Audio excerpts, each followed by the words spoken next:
जंगल के बीच एक चतुर बंदर मिको और एक साहसी गिलहरी टिको सबसे अच्छे दोस्त थे।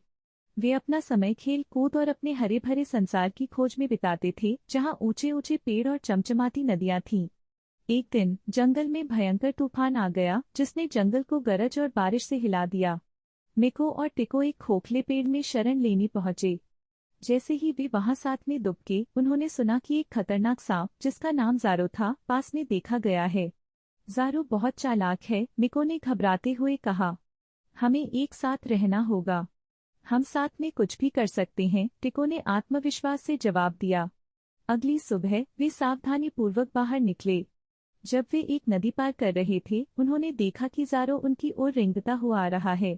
मिको जल्दी से एक शाखा पर चढ़ गया, जबकि टिको पास की एक चट्टान पर कूद गया।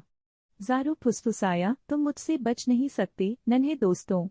तेजी से सोचते हुए मिको ने आवाज लगाई, ज़ारो, हमें पकड़ने में अपनी ऊर्जा क्यों बर्बाद कर रहे हो?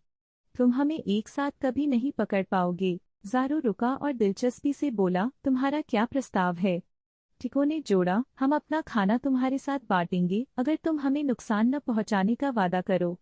सांप ने इस पर विचार किया। तूफान के बाद खाना मिलना मुश्किल था और यह प्रस्ताव आकर्षक था। ठीक है, ज़ारो ने कहा, लेकिन याद रखना, समझौता तोड़ना नहीं। उस दिन से मिको और टिको ने अपने जंगल के खजाने ज़ारो के साथ साझा किए और बदले में ज़ारो ने उन्हें अन्य खतरों से बचाया। हालांकि वे एक दूसरे से अलग थे, लेकिन तीनों ने एक अनोखा रिश्ता बना लिया, जिसने साबित किया कि जंगल में भी सहयोग पनप सकता है। और इस तरह उनकी हंसी जंगल में गूंजने लगी, जो दोस्ती और विश्वास की शक्ति का प्रमाण थी।